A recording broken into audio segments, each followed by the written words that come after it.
Olá, pessoal. Eu sou Miriam Aquino, diretora do portal Telesíntese, e é um prazer enorme estar com vocês novamente no nosso talk show, o Talk Show Telesíntese, que vocês já conhecem, e nessa edição nós vamos tratar de um tema que muita gente fala e muita gente quer saber mais detalhes, saber como é que se avança sobre o que de fato é a tecnologia 5G. E nós vamos tratar hoje sobre os desafios da adoção do 5G no Brasil. E para essa reflexão, nós trouxemos aqui como convidado o Rogério Ferro. Ele é o diretor de vendas de soluções wireless da Comscope para a América Latina e Caribe. E é um prazer enorme estar com você, Rogério. Bem-vindo. Boa tarde, Miriam. Tudo bem? Muito obrigado pelo convite. É sempre muito interessante, sempre muito legal falar de tecnologia, principalmente desse assunto que está na moda, né? Todo mundo fala. É um assunto bem relevante no mundo das telecomunicações e principalmente no Brasil. Muito obrigado mais uma vez pelo convite. Prazerzão, Rogério. Eu acho que vai ser muito legal o nosso bate-papo. Então, já para a gente introduzir um pouco a questão, eu queria que você falasse um pouquinho sobre como é que a Compscope vê a 5G, quais são as soluções que a empresa oferece nessa área para as operadoras, né, que são elas que vão comprar as frequências e oferecer os serviços. Muito bem, Miriam. A Comscope é uma empresa de infraestrutura de telecomunicações, fornece soluções para as principais redes fixas e móveis de telecomunicações no mundo. Nós estamos presentes em diversos segmentos, soluções de redes corporativas, solução enterprise, que a gente chama, operadoras, celulares, banda larga fixa, banda larga móvel, e soluções para o usuário final, soluções de vídeo, Wi-Fi e dados. Nossa relação com o 5G é bem importante. Participamos efetivamente na implantação dessa tecnologia em todos os continentes, com soluções de conectividade e soluções de radiofrequência. Dentro da parte de radiofrequência, nós fornecemos praticamente todos os produtos presentes em um seu site, em uma BTS. Antenas, filtros, soluções de micro-ondas, cabo, fibra, soluções em aço para fixar esses componentes nas torres e até mesmo soluções de energia. No Brasil, especificamente, estamos presentes com todas as operadoras, auxiliando nessa transição para o 5G, o que a gente chama de modernização das redes e da infraestrutura para o 5G.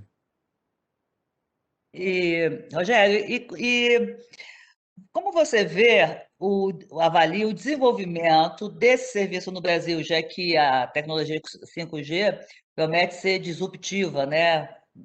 Como é que você vê isso aí? Bom, o 5G vai ser disruptivo, não tenho nenhuma dúvida, como uma nova tecnologia, ele será disruptivo. Eu acho que é importante aclarar que o 5G já é oferecido no Brasil, através de um serviço que é chamado DSS. Esse serviço significa compartilhamento dinâmico de espectro, e ele é definido como 5G. Qual que é a grande vantagem do DSS? Ele aproveita a infraestrutura existente do 4G, o que permite essa transição mais suave ao chamado 5G puro. Ele é mais barato, então o nível de investimento do operador é menor, ele se instala de uma maneira muito mais rápida.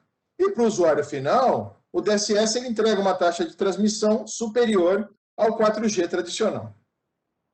Por outro lado, ele não possui o espectro dedicado, o famoso espectro, né?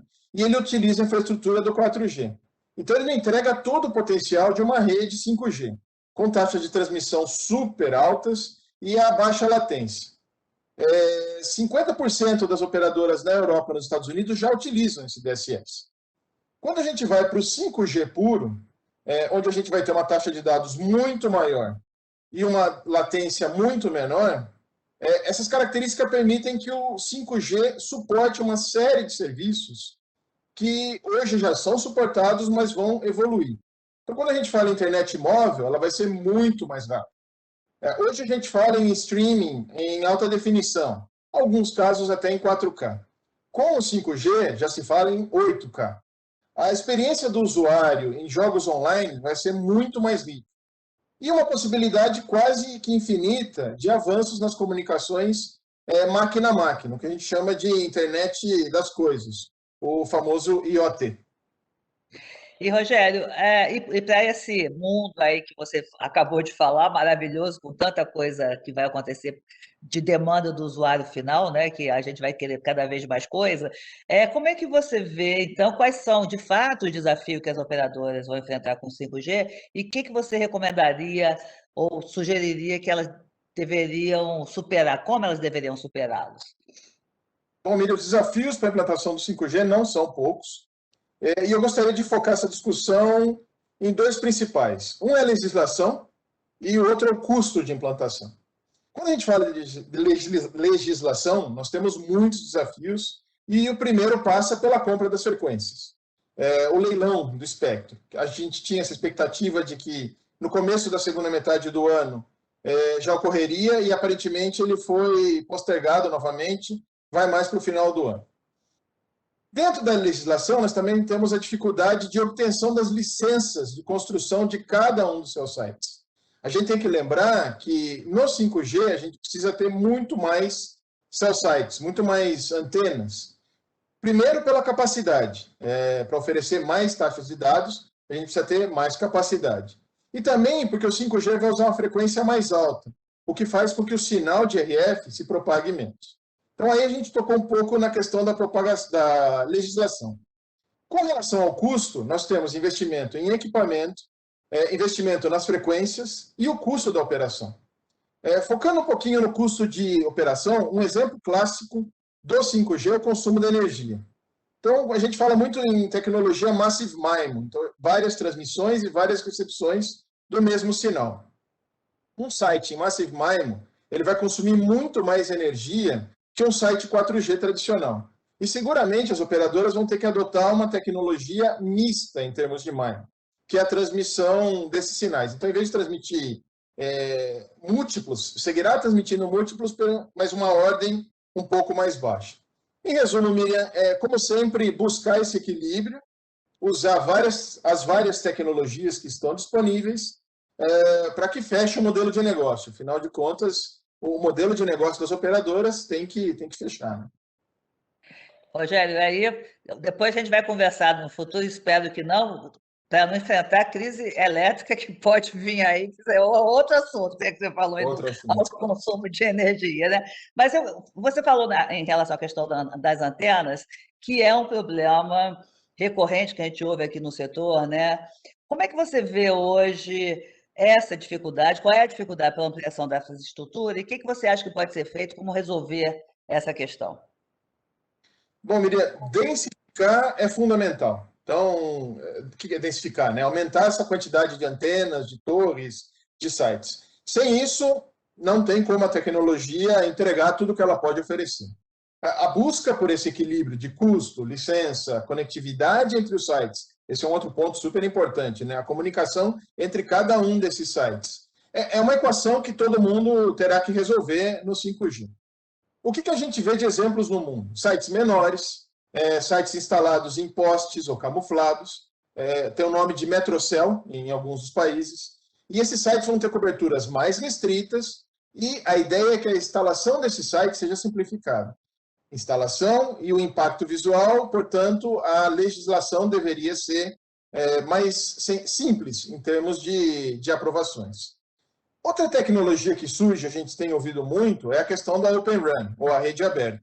Trata-se de um conceito que é baseado na abertura das redes, a interoperabilidade dos elementos de acesso. Basicamente, definir um padrão comum de comunicação entre os rádios e o software. Uma palavra que a gente usa muito é a desagregação. Quais são as vantagens de utilizar o Open RAN?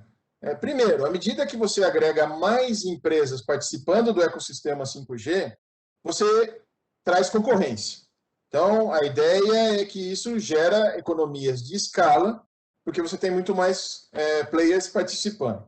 Você reduz custos de ciclos de desenvolvimento, são mais empresas, e aumenta a inovação. Com mais gente buscando inovações, seguramente os resultados satisfatórios eles aparecem com mais velocidade.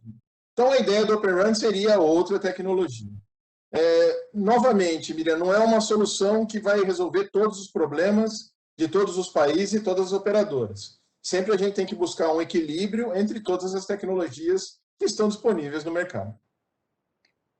Ok, Rogério. E aí, falando no equilíbrio, a gente fala em 5G, mas sabe que o 4G ainda vai se manter, pelo menos eu imagino, por vários anos aqui no Brasil, até porque, mesmo na proposta do edital da Anatel, há muita obrigação de cobertura de 4G, né? Como é que você acredita que vai ser essa convivência dos dois padrões, eu posso falar assim, ou das duas tecnologias? Miriam, eu adicionaria aí o 3G também. Então, eu acho que nós vamos ter 3G, 4G e 5G trabalhando junto. Aqui é importante lembrar que 4G e 5G são tecnologias de dados, não de voz. O LTE, no 4G, ele tem o Voice over LTE, que é o VoLTE, mas não está implementado em todo o país. Então, a voz segue sendo importante. Por mais que a gente use dados de uma maneira muito mais massiva, a voz segue sendo importante. O DSS é um outro exemplo. A gente está usando a infraestrutura do 4G.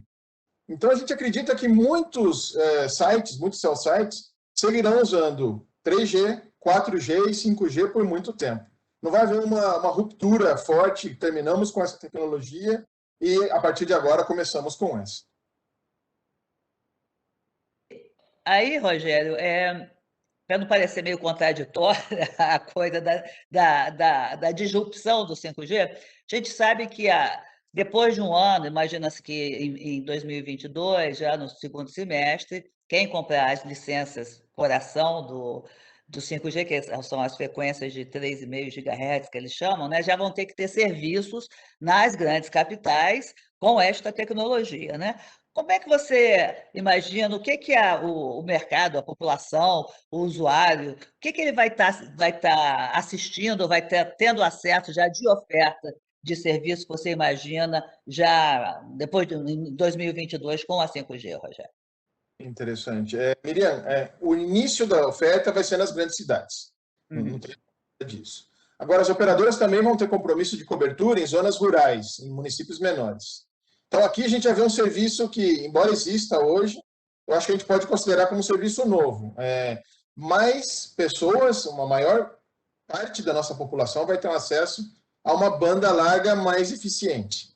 Então, aqui já tem o primeiro serviço.